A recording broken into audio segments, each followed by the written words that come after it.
एजेंडे में एक बार फिर से आपका स्वागत है। मैं हूं आपके साथ ऋतु तिवारी। पोखरियाल बुलेटिन में आगे बढ़ेंगे, बात करेंगे कन्नौज की। सपा अध्यक्ष अखिलेश यादव का दौरा है। पूर्व चेयरमैन के बेटे के तिलकोत्सव में आएंगे अखिलेश यादव। दोपहर करीब 12:30 बजे कार्यक्रम में पहुंचेंगे अखिलेश यादव। कार्यक्रम के बाद मैनपुरी जाएंगे पूर्व सीएम अखिलेश यादव। मकरंद नगर के फार्म हाउस में पूर्व चेयरमैन के बेटे का तिलकोत्सव है, जिसमें वो सम्मिलित होंगे। तो ये कार्यक्रम उनका रहने वाला है पूरा। मकरंद नगर के फार्म हाउस में है पूर्व चेयरमैन के बेटे का तिलकोत्सव, जिसमें वो सम्मिलित होंगे। तो सपा अध्यक्ष अखिलेश यादव का आज कन्नौज दौरा रहने वाला है। तो पूर्व चेयरमैन के बेटे के तिलकोत्सव में अखिलेश यादव आ रहे हैं और इसमें सम्मिलित होंगे। करीब दोपहर 12:30 बजे कार्यक्रम में पहुंचेंगे अखिलेश यादव और कार्यक्रम के बाद मैनपुरी जाएंगे पूर्व सीएम अखिलेश यादव। तो आज कन्नौज का दौरा रहने वाला है। तो अखिलेश यादव कन्नौज में आज मौजूद रहेंगे। करीब 12:30 बजे पूर्व चेयरमैन के बेटे का तिलकोत्सव है, जिसमें वो सम्मिलित होंगे। तो कहीं ना कहीं ये पारिवारिक कार्यक्रम जिसमें सम्मिलित होंगे अखिलेश यादव। और इस दौरे के बाद मैनपुरी जाएंगे अखिलेश यादव। मकरंद नगर के फार्म हाउस में है पूर्व चेयरमैन के बेटे का तिलकोत्सव, जिसमें सम्मिलित होंगे अखिलेश यादव।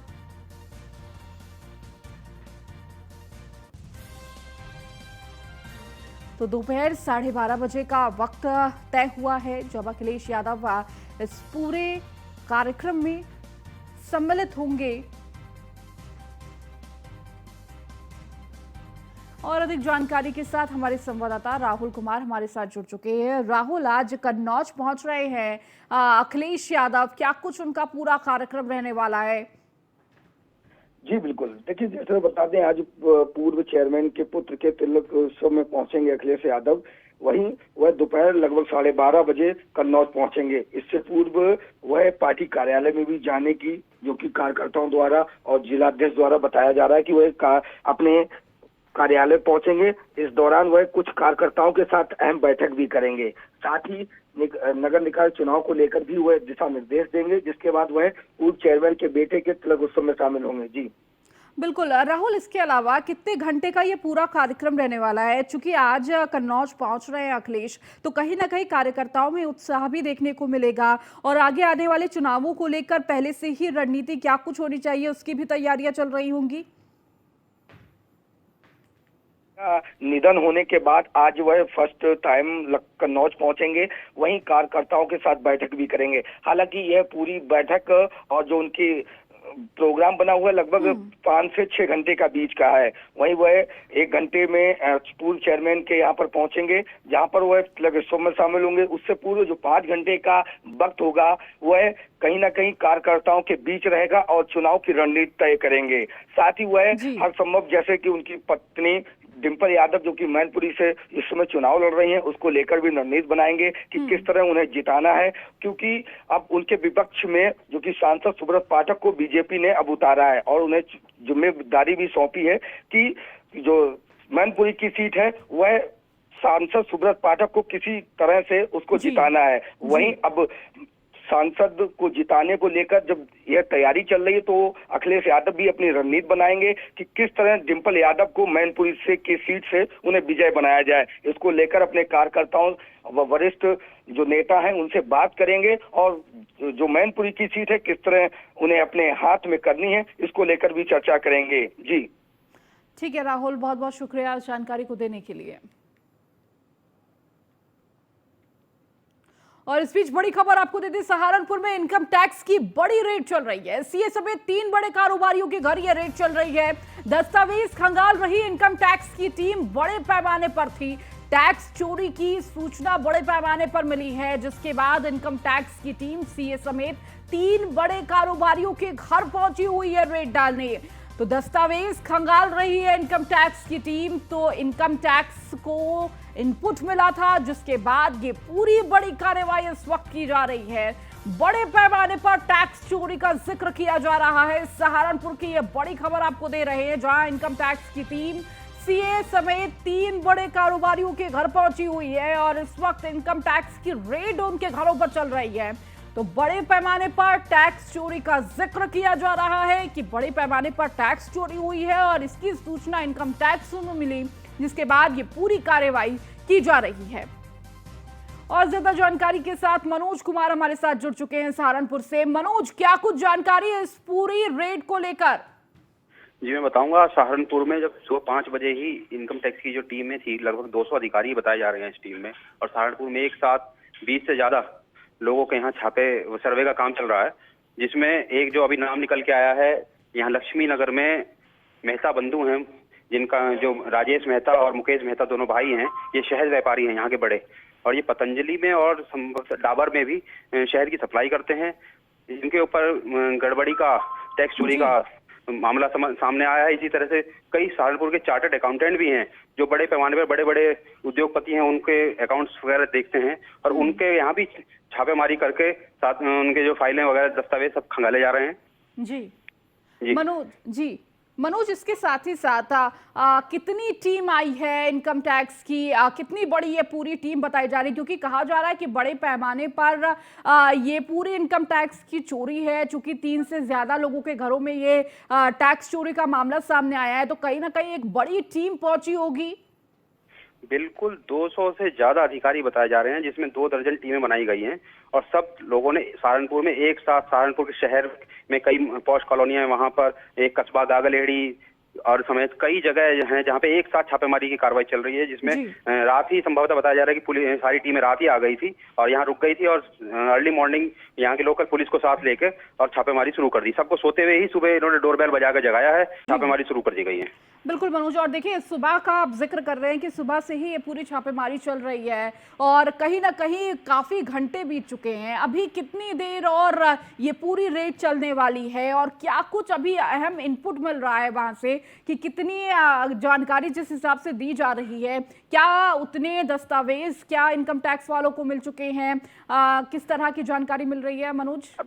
अभी ये पता चला लगभग 5-5.25 घंटे हो गए हैं सर्वे छापेमारी चलते हुए।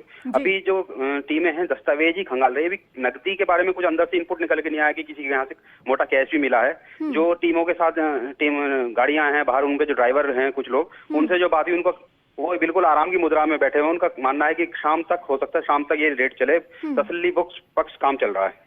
बिल्कुल मनोज, और मनोज इसके साथ ही साथ ये भी आपसे जानना चाहेंगे, चूंकि परिवार के लोग भी मौजूद होंगे घर में, ये पूरी रेड चल रही है, क्या अलग और जगहों पर भी रेड हो सकती है? जो कारोबारी हैं उनसे जुड़े हुए जो अलग और सारे जो ठिकाने हैं, क्या वहां पर भी रेड हो सकती है?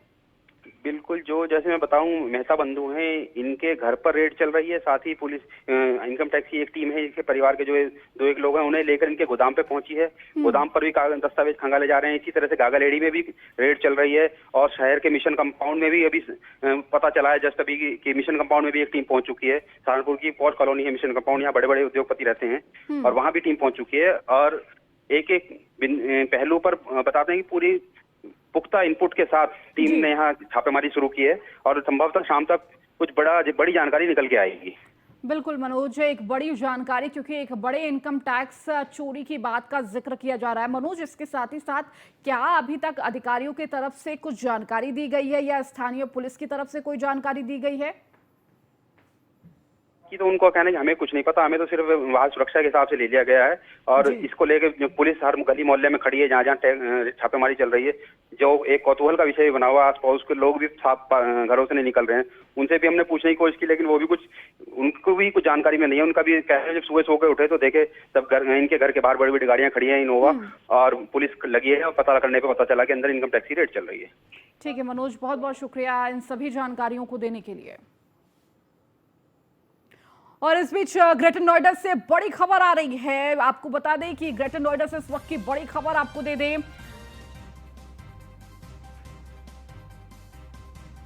तो जिला कारागार में 26 कैदी एचआईवी पॉजिटिव मिले हैं। ये बड़ी खबर आपको इस वक्त ग्रेटर नोएडा से दे रहे हैं। अक्टूबर में 2650 कैदियों की जांच की गई थी, एचआईवी की ये जांच की गई थी।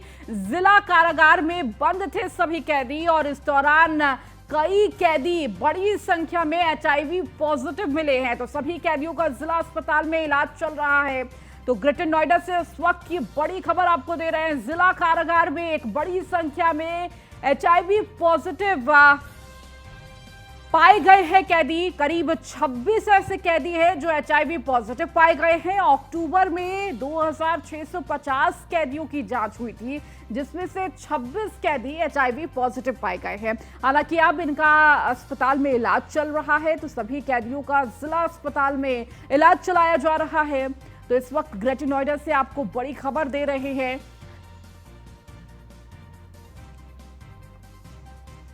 तो जिला और अधिक जानकारी के साथ हमारी संवाददाता प्रिया राणा हमारे साथ जुड़ चुकी है। प्रिया, बड़ी खबर इस वक्त ग्रेटर नोएडा से आ रही है। अक्टूबर के महीने में देखिए एचआईवी का टेस्ट कराया गया था जिला कारागार में और इस दौरान 26 जो कैदी हैं वो एचआईवी पॉजिटिव पाए गए हैं।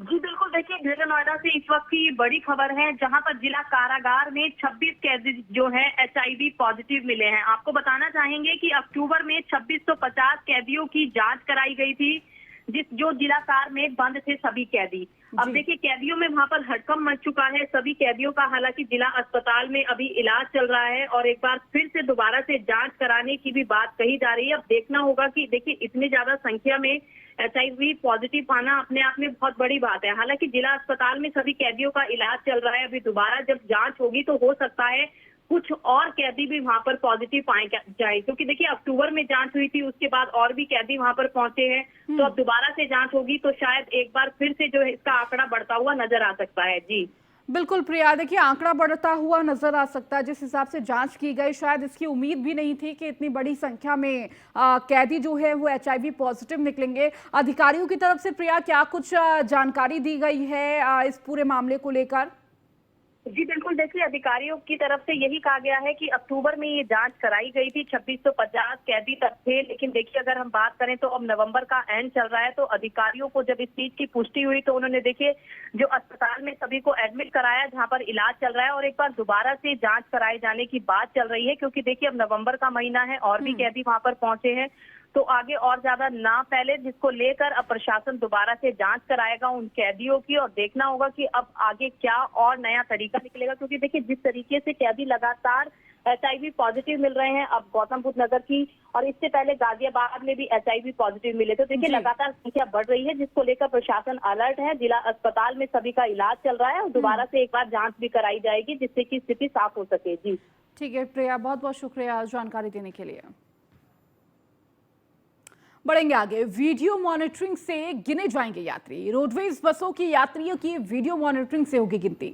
तो पीपल हेड काउंटिंग डिवाइस का टेस्ट शुरू हो गया है। पायलट प्रोजेक्ट के तहत डिवाइस का टेस्ट शुरू हुआ है। डिवाइस से ड्राइवर कंडक्टर पर भी नजर रखी जाएगी। वाराणसी क्षेत्र के रोडवेज बसों में टेस्टिंग शुरू की गई है। ट्रायल के बाद पूरे प्रदेश की बसों में लागू होगी ये पूरी व्यवस्था। तो एक नई व्यवस्था बसों में की जा रही है।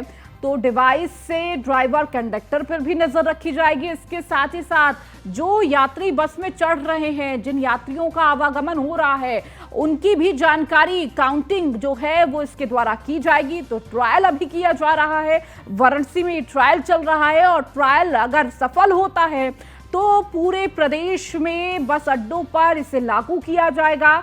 तो वीडियो के जरिए ये पूरी मॉनिटरिंग की जा रही है। रोडवेज बसों के यात्री की वीडियो मॉनिटरिंग से गिनती होगी। तो पीपल हेड काउंटिंग डिवाइस का टेस्ट जो है वो शुरू हो चुका है और पायलट प्रोजेक्ट के तहत डिवाइस का टेस्ट शुरू हुआ है। कहीं ना कहीं देखिए लगातार एक के बाद एक आधुनिक करते ये, चाहे बस अड्डों पर मॉनिटर लगना हो कि कब कौन सी बस कितने बजे आएगी, वो प्रोजेक्ट हो या फिर इस मॉनिटरिंग के प्रोजेक्ट का जिक्र किया जाए, तो लगातार एक के बाद हाईटेक करती हुई प्रदेश सरकार, लगातार बस हो या फिर रेलवे स्टेशन हो, कहीं ना कहीं तकनीकी से जोड़ते हुए नजर आ रहे हैं और वीडियो मॉनिटरिंग से अब यात्रियों की गिनती होगी। इसके साथ ही ड्राइवर और कंडक्टर पर भी नजर रखी जाएगी। कहीं ना कहीं जो दुर्घटनाएं भी भविष्य में होने वाली हैं या किसी भी तरह की कोई दुर्घटना जो हम देखते रहे हैं उससे भी सचेत करता ये वीडियो मॉनिटरिंग होगा कि किस तरह से ड्राइवर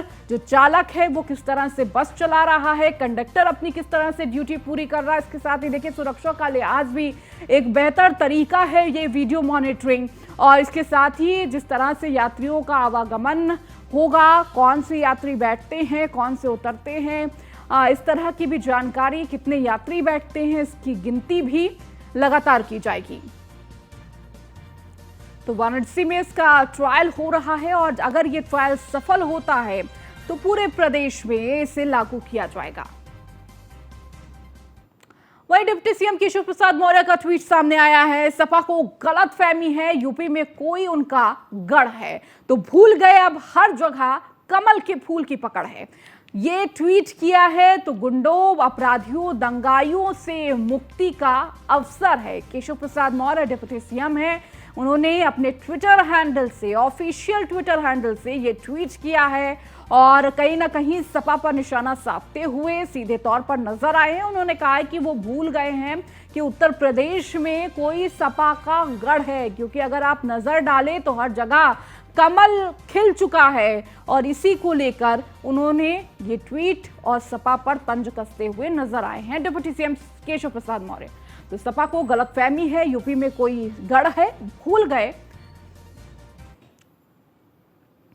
तो ये ट्वीट भी आपको दिखा रहे हैं, अपने ऑफिशियल ट्विटर हैंडल से उन्होंने ट्वीट किया है कि सपा को गलतफहमी, यूपी में कोई उनका गढ़ है।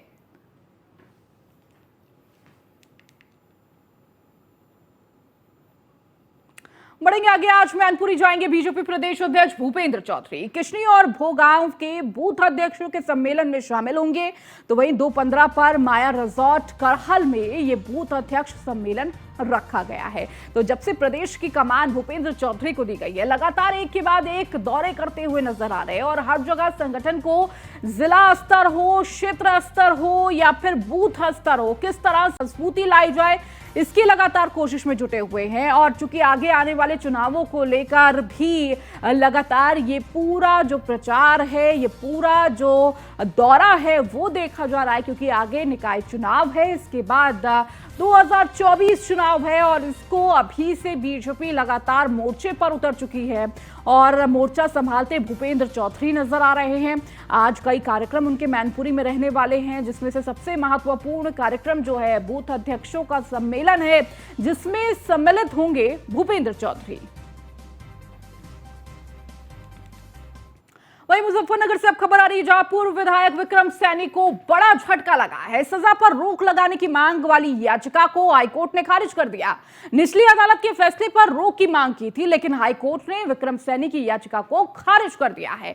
हाईकोर्ट ने निचली अदालत के फैसले को सही बताया है। तो कहीं ना कहीं इस फैसले पर हर किसी की नजर थी, क्योंकि आगे आने वाले उपचुनाव को लेकर भी सबकी नजर थी। अगर इनकी सदस्यता रद्द हो जाती है तो उपचुनाव होगा और अगर रद्द नहीं होती है, हाईकोर्ट की तरफ से कोई बड़ा फैसला आता है और रोक लग जाती है सजा पर, तो अब उनकी सदस्यता बरकरार रहेगी। लेकिन अब हाईकोर्ट की तरफ से भी उनको झटका लग चुका है और निचली अदालत की सजा को बरकरार रखा है। और अब बात करेंगे लखनऊ के लोक भवन की, जहां शानदार लाइटिंग का प्रदर्शन देखने को मिला है। रंगीन लाइटों से जगमगा उठा लोक भवन कार्यालय। रंगीन लाइटों से जिस तरह से जगमगा रहा था, बेहद महत्वपूर्ण और बेहद खूबसूरत तस्वीर लोक भवन की। तो बेहतरीन लाइटों से रोशन हुआ लोक भवन। तो ये तस्वीर भी आपको दिखा रहे हैं, जो मन को मोह लेने वाली ये तस्वीर है और कहीं ना कहीं हर किसी की नजर कल लोक भवन पर थी। जिस तरह से ये पूरी लाइटिंग की गई है, रंग बिरंगी लाइटों से लोक भवन को जो सजाया गया है और उसका प्रदर्शन करते हुए ये तस्वीर बेहद खूबसूरत, जगमगाती लाइटों के साथ ये लोक भवन और भी खूबसूरत हो जाता है।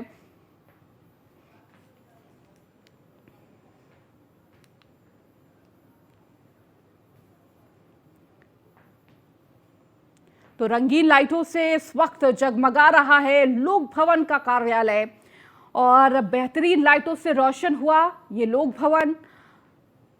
तो तमाम जो लाइटें लगाई गई उसका जो प्रदर्शन है वो आप देख सकते हैं, किस तरह से रंगीन लाइटों के साथ इस लोक भवन को सजाया गया है, संवारा गया है और बेहद खूबसूरत लगती है ये लोक भवन कार्यालय की तस्वीर। तो हर कोई अपने कैमरे पर कैद करने वाली ये तस्वीर, जो वहां पर मौजूद थे वो लगातार इसे कैद भी कर रहे थे, क्योंकि बेहद दुर्लभ नज़ारा और खूबसूरत नज़ारा कह सकते हैं इसे।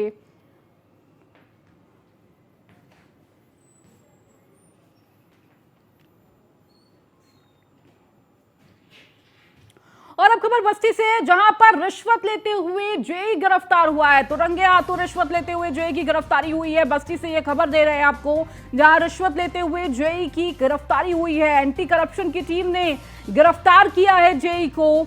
बड़ी खबर इस वक्त बिजली विभाग में तैनात है आरोपी जेई, जिसका रिश्वत लेते हुए करप्शन टीम ने गिरफ्तार किया है। तो 10,000 रुपए रिश्वत लेते रंगे हाथों गिरफ्तार किया है आरोपी जेई को। कोतवाली लेकर पहुंची है टीम। तो बड़ी खबर इस वक्त बस्ती से आपको दे रहे हैं, जहां रिश्वत लेते हुए जेई की गिरफ्तारी हुई है। एंटी करप्शन टीम ने जेई की गिरफ्तारी की है रंगे हाथों। रिश्वत लेते हुए एंटी करप्शन टीम ने जेई को गिरफ्तार किया है। 10,000 रिश्वत लेते हुए ये जेई गिरफ्तार हुआ है। तो बिजली विभाग में तैनात था आरोपी जेई, जिसकी गिरफ्तारी एंटी करप्शन टीम ने की है। तो 10,000 रुपए रिश्वत लेते रंगे हाथों गिरफ्तार किया गया ये जेई।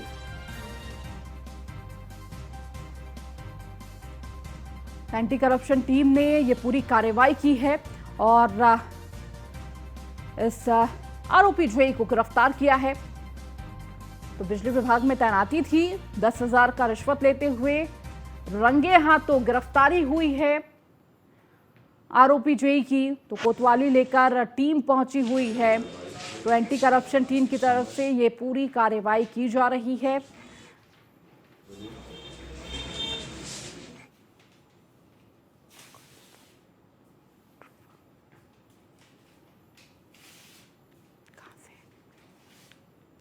और अगली खबर जो आपको दे रहे हैं वो बाराबंकी से है, जहां पर जेट्रोफा का फल खाने से कई बच्चे और कई लोग बीमार पड़े हैं। तो बाराबंकी से इस वक्त बड़ी खबर, जेट्रोफा का फल खाने से बच्चों समेत दर्जन भर लोग बीमार पड़े हैं। कई की हालत गंभीर बताई जा रही है, अस्पताल में भर्ती कराया गया है। तो खेत में बथुआ बीनते समय खाया था जेट्रोफा का फल। तो जैतपुर थाना के चंदौला का पुरवा गांव का ये पूरा मामला है, जहां पर जेट्रोफा का फल खाने से बच्चों समेत दर्जन भर लोग बीमार पड़े हैं। तो कई की हालत गंभीर बताई जा रही है। हालांकि सभी को अस्पताल में भर्ती कराया गया है, जिनका इलाज चल रहा है। तो खेत में बथुआ बीनते समय ये फल, जेट्रोफा का जो फल है, उसे खाया था, जिसमें बच्चे भी शामिल हैं और कई अधेड़ भी शामिल हैं। और इस फल को खाने के बाद सभी की तबीयत बिगड़ गई और कई की हालत बेहद गंभीर बताई जा रही है। दर्जन भर से ज़्यादा लोग बताए जा रहे हैं जो इसकी चपेट में आए हैं। तो कई की हालत गंभीर है, सभी को अस्पताल में भर्ती कराया गया है। तो खेत में काम करते हुए, बथुआ बीनते हुए इस फल को खाया गया था। तो जैतपुर थाना का ये पूरा मामला आपको बता रहे हैं, जहां पर जेट्रोफा का जो फल है उसे खाने से बच्चों समेत दर्जन भर लोग बीमार हुए हैं।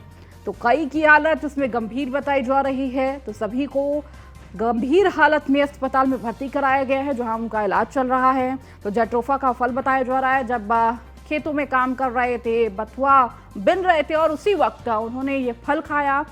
अभी तक किस जेट्रोफा का फल खाने से किस वजह से, क्या दिक्कत थी, इस वजह का भी पता नहीं चल पाया है। हालांकि सभी का भी इलाज चल रहा है।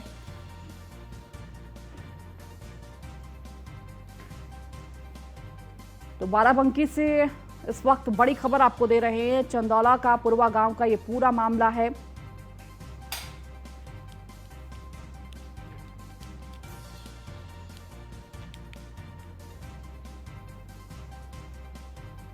और अब खबर ग्रेटर नोएडा से है, जहां एक्सटर्नल पेरिफेरल हाईवे पर चोरों का आतंक देखने को मिला। दनकौर पीआरबी पुलिस गश्त के दौरान डीजल चोरी कर रहे थे चोर, तो पुलिस को देख मौके से भागने लगे चोर। भागते वक्त पुलिस की कार में मारी टक्कर से दारोगा और कांस्टेबल घायल हो गए हैं। तो घेराबंदी के बाद हाईवे पर गाड़ी को छोड़कर चोर फरार हो गए।